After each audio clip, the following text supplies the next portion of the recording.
सुरख मिर्च, अदरक, लहसुन पाउडर, गरम मसाला, धनिया पिसा हुआ, मक्खन और हल्दी, ये चीज़ें लेंगे हम।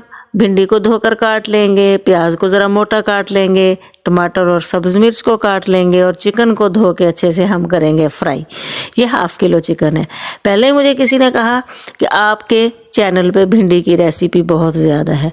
भिंडी मुझे पसंद ही बहुत है और भिंडी को मैं हमेशा नए तरीके से बनाने की कोशिश करती हूँ। ये बिल्कुल नया तरीका है आपके लिए। पहले आपने चिकन को अच्छे से फ्राई कर लेना है, उसके बाद तमाम मसाले डालकर आपने भून लेना है और उसके बाद टमाटर मिर्ची इसमें शामिल करके फिर बहुत अच्छे से भून लेना है। और सब भूनने के बाद हम उसमें प्याज डालेंगे। प्याज ज़रा मोटे काटेंगे, ये बहुत मज़े के लगते हैं और इसे बहुत ज़्यादा फ्राई नहीं करना, हल्का सा भून के उसमें फिर कटी हुई भिंडी डालकर हमने इसको बहुत अच्छे से भून लेना है। भिंडी को पहले फ्राई नहीं करना है, ये बहुत मज़े की बनती है। चिकन में ऐसे भिंडी बनाकर देखिएगा।